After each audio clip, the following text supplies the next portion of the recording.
بسم الله الرحمن الرحيم قد نرى تقلب وجهك في السماء فلنولينك قبلة ترضاها فول وجهك شطر المسجد الحرام وحيث ما كنتم فولوا وجوهكم شطره وإن الذين أوتوا الكتاب ليعلمون أنه الحق من ربهم وما الله بغافل عما يعملون قد نرا، اور بلا شبہ نرا ہم دیکھتے ہیں یا ہم دیکھیں گے، یہ مضارع کا صیغہ ہے، لیکن معنی اس کے ماضی میں آئیں گے۔ قد نرا ہم نے دیکھا، تقلب اٹھنا پھرنا، وجہی کا آپ کے چہرے کو فی السماء آسمان کی طرف بار بار اٹھنا آپ کے چہرے کا ہم نے دیکھا۔ ایک ترجمہ جس کی طرف عام طور پر مفسرین گئے ہیں اور تشریح اس کی یہی کی گئی ہے کہ قد نرا تقلب وجہک فی السماء، ہم آپ کے چہرہ مبارک کا بار بار آسمان کی طرف اٹھنا ہم دیکھ رہے تھے، ہم نے دیکھا ہے۔ رسول اللہ صلی اللہ علیہ وسلم یہ چاہتے تھے کہ قبلہ بدل جائے، تو نماز پڑھنے میں بھی آپ آسمان کی طرف دیکھتے تھے۔ یہ جتنی احادیث میں آیا ہے نا کہ حضرت صلی اللہ علیہ وسلم اکثر آسمان کی طرف دیکھتے تھے، وہ احادیث دراصل اس واقعے سے پہلے کی ہیں، وگرنہ رسول اللہ صلی اللہ علیہ وسلم کی عادت یہ نہیں تھی۔ وہ جو آسمان کی طرف دیکھنا تھا وہ اس انتظار میں تھا کہ وہی آ جائے اور قبلہ تبدیل کر دیا جائے، وگرنہ رسول اللہ صلی اللہ علیہ وسلم نہیں دیکھتے تھے آسمان کی طرف، عادت نہیں تھی۔ اور مسجد حرام خیر وہ تو آگے بات آ رہی، ہم آپ کا چہرہ مبارک بار بار آسمان کی طرف اٹھنا دیکھ رہے تھے۔ تو عام مفسرین اسی طرف گئے ہیں کہ یعنی انتظار کی حالت میں شدت اشتیاق کی وجہ سے، شدت انتظار کی وجہ سے، اور ایک ترجمہ اس کا یہ بھی کیا گیا ہے کہ تقلب تفاعل کے وزن پر ہے، اور تفاعل کا وزن جو آتا ہے عربوں میں وہ تکلف کے مطلب یہ سمجھ لیں کہ کسی تکلیف کی وجہ سے، کسی درد کی وجہ سے، کسی پریشانی کی وجہ سے۔ تو وہ کہتے ہیں کہ ہم آپ کا چہرہ مبارک آسمان کی طرف جو بار بار آپ دیکھ رہے تھے پریشانی کے عالم میں کہ اگر بیت المقدس قبلہ تبدیل کر دیا گیا تو یہودی اور مصیبت لے آئیں گے، یہ مشرکین اور مصیبت میرے لیے کھڑی کر دیں گے۔ تو ہم آپ کے چہرہ مبارک کو دیکھ رہے تھے کہ آپ چاہتے تھے نہ تبدیلی آئے، لیکن بہت کم لوگ ہیں جنہوں نے اس پہلو کو دیکھا ہے، اور جس پہلو کو ہمارے استاد کہتے تھے یہ پہلو اگرچہ، لیکن وہ اس میں لغت سے مدد لیتے تھے، اور لغت میں واقعی ایسے آتا ہے، وگرنہ عام طور پہ مفسرین گئے ہیں کہ آپ جو دیکھتے تھے آسمان کی طرف محبت سے، اشتیاق سے، شوق سے کہ جلدی تبدیل ہو جائے، اور لغت سے یہ پتا چلتا ہے کہ دیکھتے تھے کہ نہ تبدیل ہو، تو دونوں میں فرق آ گیا نا، بالکل ایک دوسرے کے متضاد ہو گئے۔ مگر اکثر حضرات اسی طرف گئے ہیں کہ تقلب وجہک فی السماء، آسمان کی طرف چہرہ مبارک کا بار بار اٹھنا ہم دیکھ رہے تھے۔ فلنولینک، ہم اس قبلے کو تبدیل کر دیتے ہیں، بیت المقدس کو قبلتن، اور ہم اس قبلے کو تبدیل کر کے اس کو قبلہ بنا دیتے ہیں ترضاہا، جس سے آپ خوش رہیں، جس سے آپ راضی رہیں۔ حضرت عائشہ رضی اللہ عنہا نے کہا کہ جب یہ آیت نازل ہوئی تو میں نے رسول اللہ صلی اللہ علیہ وسلم سے عرض کیا کہ ما اسرع الیک ربک، آپ کو پروردگار کتنی جلدی اس پہ وحی نازل کرتا ہے کہ آپ خوش رہیں، آپ اتنے محبوب ہیں اللہ کو، آپ کی پریشانی یا آپ کی تکلیف ذرہ برابر وہاں نہیں دیکھی جاتی، اور اللہ نے فوراً یعنی اس کے لیے وحی نازل کی کہ ترضاہا، آپ اس سے خوش رہیں، آپ اس سے راضی رہیں، ہم اس کو قبلہ بنا دیتے ہیں۔ فلنولینک، ہم آپ کا چہرہ مبارک ادھر پھیر دیتے ہیں جس قبلے کی طرف جس سے آپ راضی رہیں۔ تو فرض جو ہے وہ قبلے کی طرف ہونا سینے کا ہے، اس لیے اگلا جو فکرہ آ رہا ہے اس کو آپ دیکھیے، فَوَلِّ وَجْهَكَ شَطْرَ الْمَسْجِدِ الْحَرَامِ، اور آپ پھیر لیجئے اپنے چہرہ مبارک کو، وجہ تو کہتے ہیں نا چہرے کو، لیکن مراد ذات ہے، مراد پورا جسم ہے، کہ اپنے جسم کو پھیر لیجئے آپ شطر المسجد الحرام، مسجد حرام کی طرف، بیت اللہ کی طرف، وَحَيْثُ مَا كُنْتُمْ، اور تم جہاں کہیں بھی ہو اے باقی لوگو، فَوَلُّوا وُجُوهَكُمْ شَطْرَهُ، اپنے چہروں کو پھیر دیا کرو شطرہ، اس سمت کی طرف۔ یہ ہے وہ اصل آیت جو نازل ہوئی۔ نماز آپ پڑھ رہے تھے اور اللہ نے فرمایا اس ایک حکم کا 6 مرتبہ تکرار آیا ہے، کیونکہ تبدیلی اتنی بڑی تھی، 6 مرتبہ اللہ نے اسے بار بار فرمایا ہے کہ ایسے ایسے ایسے، تاکہ پتہ چل جائے سب کو کہ اللہ کا حکم ہے اور اللہ کو اتنا اہتمام ہے اس بات کا، اللہ تعالیٰ اتنا زیادہ چاہتے ہیں کہ قبلے کو قبلہ مقرر کیا جائے۔ اسی لیے قبلہ جو ہے اس کو شریعت نے ہر جگہ پر ترجیح دی۔ تو ارشاد ہوا کہ آپ اپنے چہرہ مبارک کو پھیر لیتے، چہرے سے مراد کیا ہے؟ سینہ۔ اسی لیے یہ یاد رکھنا چاہیے فقہ کا مسئلہ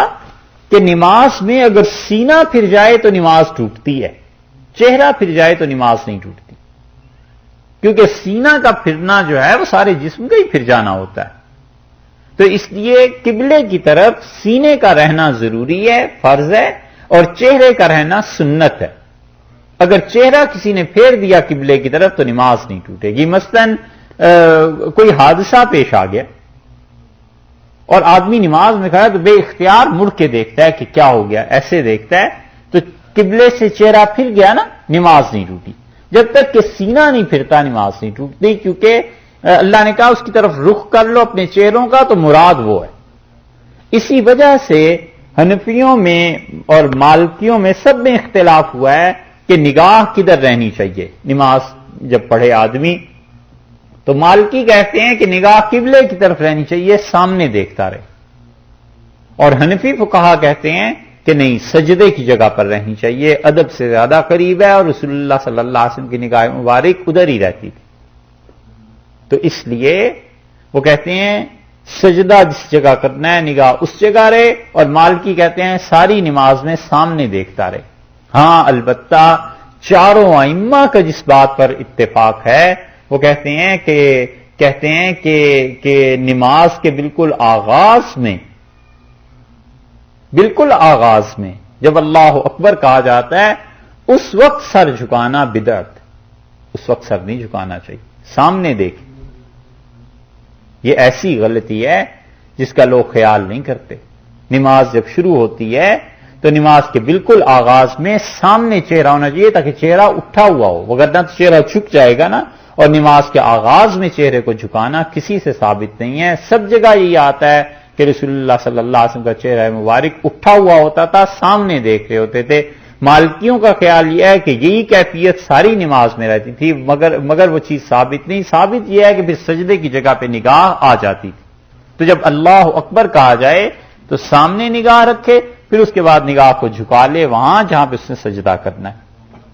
تو چہرہ قبلہ رخ رہنا یہ سنت ہے، اور جسم کا رہنا، سینے کا رہنا یہ فرض ہے۔ تو اگر صرف چہرہ پھر گیا کسی بھی وجہ سے نماز میں، نماز ٹوٹتی نہیں ہے۔ قد نرا تقلب وجهك في السماء فلنولينك قبلة ترضاها، اور ہم اسے قبلہ بنا دیتے ہیں جس سے آپ خوش رہیں، جس میں آپ کی خوشی ہے۔ اس بات کو بعض مفسرین کہتے ہیں کہ یہ ہے اصل اللہ کا کسی شخص کا محبوب ہو جانا، اللہ تعالی کی فضل اور عنایت کا زیادہ ہو جانا۔ وگرنہ یہ ترضاها کا لفظ کیوں لائے کہ جس سے آپ راضی رہیں، آپ خوش رہیں؟ تو کہتے ہیں اس کا مطلب یہ ہے کہ بعض لوگ ایسے مقام پر پہنچ جاتے ہیں کہ اللہ تعالیٰ اپنی تمام عظمت کے باوجود، اپنی تمام علو اور بلندی مرتبت کے باوجود اللہ چاہتا ہے کہ یہ لوگ خوش رہیں۔ تو اللہ ہی کا احسان ہے، کسی آدمی کے اپنے بس کی بات تھوڑا ہی ہے، اللہ ہی کا احسان ہے، اس لیے کہ وہ کسی کا محتاج تو نہیں۔ تو یہ بھی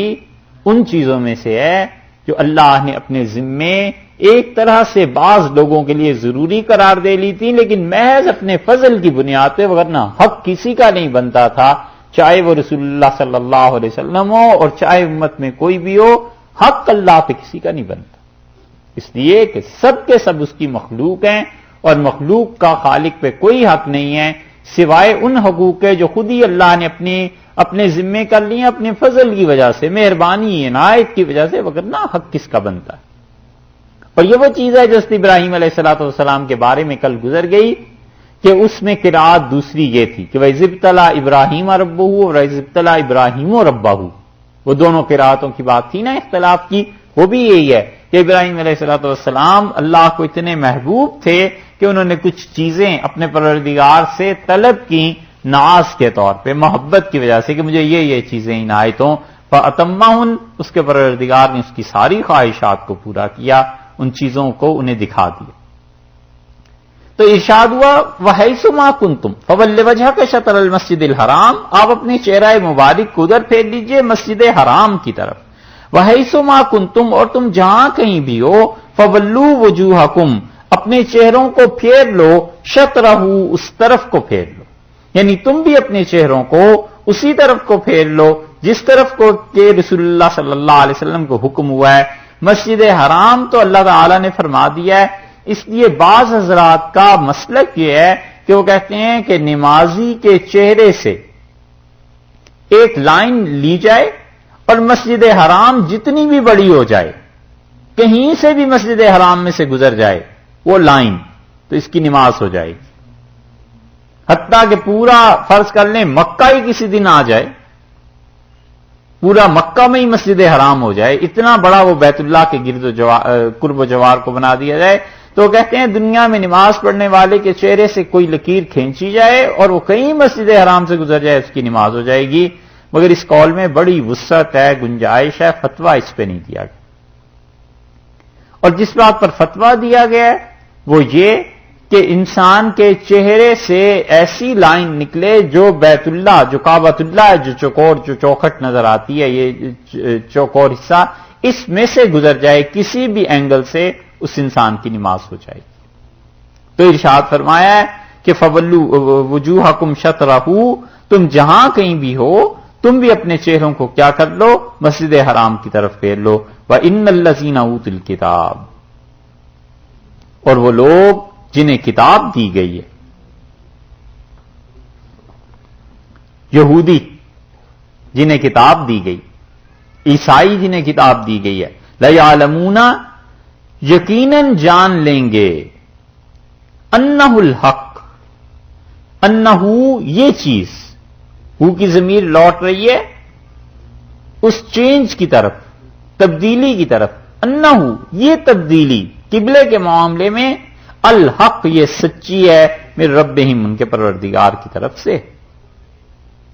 جو لوگ جنہیں کتاب دی گئی ہے وہ جان لیں گے کہ یہ تبدیلی سچی ہے۔ اور بعض نے ترجمہ کیا ہے کہ یعنی یہ امت، رسول اللہ صلی اللہ علیہ وسلم کے دوست صحابہ کرام رضی اللہ عنہم جان لیں گے انہ الحق من ربہم کہ ان کے پروردگار کی طرف سے یہ تبدیلی آئی ہے، اس اللہ نے یہ حکم دیا ہے، وما اللہ، اور اللہ ایسے نہیں ہے بے غافلن کہ وہ غافل ہوں، عما یعملون جو کچھ کے اعمال لوگ کرتے ہیں، اللہ کے ہاں غفلت نہیں ہے۔ یہ نہیں ہے کہ اللہ کو پتہ ہی نہ چل رہا ہو اور لوگ اعمال کیے جا رہے ہیں، ایک ایک چیز کی اس دانا اور بینا ذات کو خبر ہے۔